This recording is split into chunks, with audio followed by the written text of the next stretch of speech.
నితిన్ నితిన్ నాకేం దొరికాయి చూడు, మన చిన్నప్పటి ఫోటోలు. మనల్ని చూడు, ఇప్పటికీ అప్పటికి ఎంత తేడా ఉందో. ఇది పైనాపిల్ కేకా? ఓ, ఇప్పుడు మనకు చాక్లెట్ కేక్ అంటే ఇష్టం. నువ్వు చెప్పింది నిజమే. చూడు, మా అమ్మ నాకు వేసిన ఈ పసుపు రంగు డ్రెస్ చూడు. ఇప్పుడు నాకు నీలం రంగు ఇష్టం.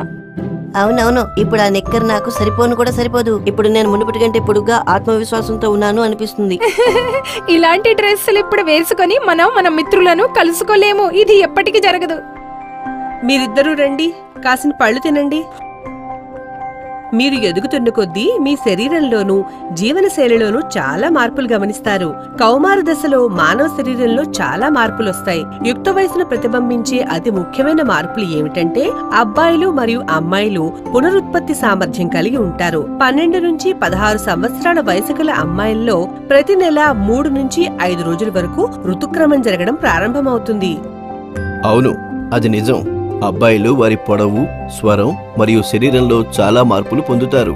వారు నిద్రలో ఉన్నప్పుడు లేదా వారు మేల్కొన్నప్పుడు అకస్మాత్తుగా స్ఖలనమైనట్లు అనుభూతి చెందుతారు. కౌమార దశ దిశగా ఎదుగుతున్నట్లుగా ఇది సంకేతం. అంతేకాదు, ఇది సహజం కూడా. ఋతుక్రమం సమయంలోనూ స్వప్న స్ఖలనం సమయంలోనూ వ్యక్తిగత పరిశుభ్రత పాటించడం చాలా ముఖ్యం. ఎందుకంటే ఆ పరిశుభ్రత మిమ్మల్ని శుభ్రంగా మరియు ఆరోగ్యంగా ఉంచుతుంది. దయచేసి శుభ్రంగా ఉతికిన మరియు ఎండలో ఆరిన దుస్తులను ధరించండి.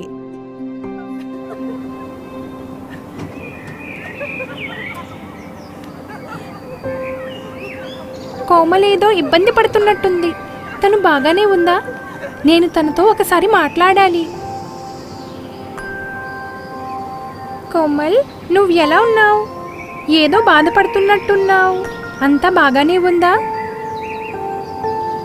ఏమో, నాకు తెలీదు. నేను మిగతా అమ్మాయిలా అందంగా ఉండననిపిస్తుంది. నేను వాళ్ళతో ఫోటో దిగి దాన్ని పాడు చేయడం నాకు ఇష్టం లేదు. నువ్వు ఎలా ఉన్నావో అలాగే చాలా అందంగా ఉన్నావు. నువ్వు చాలా ప్రతిభావంతురాలివి. ప్రతి సంవత్సరం స్కూల్ డైరీ యొక్క థీమ్ ను సిద్ధం చేస్తావు. నిజమైన అందం మనలో దాగుంటుంది. ఇది మన నైపుణ్యం మరియు కళ ద్వారా బహిర్గతం అవుతుంది.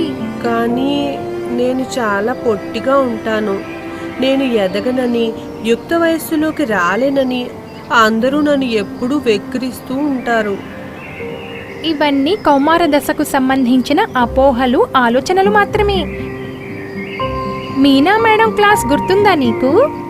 ఒక యుక్త వయసులో ఉన్న వ్యక్తిగా మీరు యుక్త వయసుకు సంబంధించిన ఎన్నో నిషేధాలని మరియు దురభిప్రాయాలను ఎదుర్కోవాల్సి ఉంటుంది. అయితే మీరందరూ వాటిని తొలగించి మీ చుట్టుపక్కల ఉన్న వాళ్ళకి సరైన అవగాహన కల్పించాలి. ఒక అమ్మాయికి 16 సంవత్సరాలు వచ్చినంత మాత్రాన తను కౌమార దశలోకి ప్రవేశించదు. అంటే ఆమె తన శరీర తత్వాన్ని బట్టి తగిన సమయంలో యుక్త వయసుకు వస్తుంది తప్ప మరేం కాదు. చూడు కోమల్, ఈ పువ్వుల మాదిరిగా మనం కూడా వికసిస్తూ మన సొంత వేగంతో పెరుగుతాం.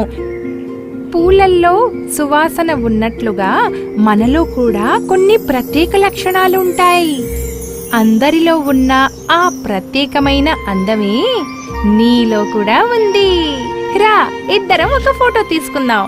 యుక్త వయసుతో వచ్చే మార్పులను సహజమైనవే అని వాటిని అంగీకరించడం అవసరం. మీ తోటి వారి పట్ల సానుభూతితో వ్యవహరించండి. అలాగే వారు ఏదైనా విషయంలో కలత చెందితే వారికి వివరించండి. మీరేదైనా సమస్యను ఎదుర్కొంటూ ఉంటే మీ కుటుంబ సభ్యులతో, ఉపాధ్యాయులు లేదా స్నేహితులతో వివరంగా మాట్లాడండి. లేదా ప్రభుత్వ క్లినిక్ల నుండి కౌమార దశ సంబంధమైన స్నేహపూర్వక ఆరోగ్య సేవలను పొందండి.